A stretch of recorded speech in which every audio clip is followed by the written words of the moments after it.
PBB dan FAO sebut seluruh dunia akan dilanda kelaparan kecuali Indonesia. Ternyata ini alasannya. Memperingati Hari Pangan Sedunia yang jatuh hari ini, Ahad, tanggal 16 Oktober tahun 2022, Presiden Joko Widodo alias Jokowi menyampaikan pesan khususnya. Pesan tersebut disampaikannya melalui akun Instagram pribadinya @jokowi dengan mengunggah gambar animasi bertuliskan, "Selamat Hari Pangan Sedunia." Jokowi mengatakan ada berbagai prediksi serupa tentang situasi global pada masa mendatang.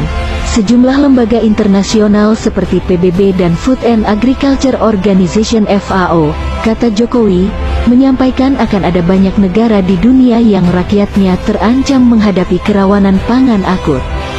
Dan mau tidak mau, kita pun harus menghadapinya dengan meningkatkan ketahanan pangan, tulis Jokowi pada Ahad, tanggal 16 Oktober tahun 2022.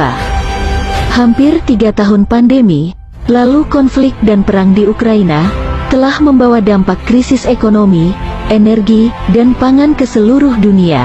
Namun, Kepala Negara mengatakan pemerintah jauh-jauh hari sudah mempersiapkan jalan agar Indonesia dapat mengantisipasi ketahanan pangan, salah satunya dengan membangun infrastruktur di bidang pertanian. Dari bendungan, embung, hingga jaringan irigasi yang mendukung produk pertanian, ucap Jokowi.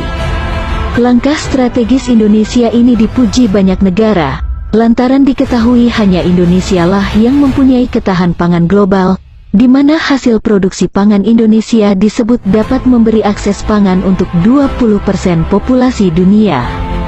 Gambar animasi yang diunggah Jokowi memperlihatkan para petani perkebunan dan sawah sedang memanen hasil aktivitasnya, mulai dari buah, jagung, padi dan lainnya. Ada pula gambar yang memotret beberapa nelayan sedang menjaring ikan. Organisasi Pangan dan Pertanian Perserikatan Bangsa-Bangsa (FAO) menyatakan hanya dalam waktu 2 tahun, jumlah penduduk yang masuk kategori rentan kelaparan meningkat. Pada 2019, jumlah masyarakat rawan pangan tercatat sebanyak 135 juta orang, kemudian angka itu naik menjadi 193 juta pada 2021. FAO memperkirakan hingga akhir 2022, kondisinya akan semakin buruk. Sekitar 970.000 orang diperkirakan akan hidup dalam kondisi kelaparan di 5 negara, yaitu Afghanistan, Ethiopia, Somalia, Sudan Selatan, dan Yaman, ujar Rajendra Aryal perwakilan FAO di Indonesia dan Timor Leste melalui keterangan tertulis pada Jumat, tanggal 14 Oktober tahun 2022. Angka tersebut 10 kali lebih banyak dari 6 tahun lalu ketika hanya 2 negara yang masyarakatnya menghadapi kondisi serupa. Sementara itu, FAO mencatat 3,1 miliar orang di seluruh dunia masih tidak mampu membeli makanan yang sehat.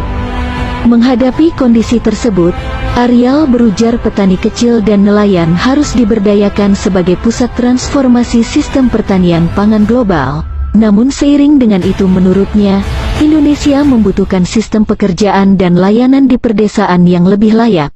Pemerintah, kata dia, harus berupaya lebih jauh untuk mengakhiri pekerja anak dan mendorong kesetaraan gender demi mendukung masyarakat di perdesaan.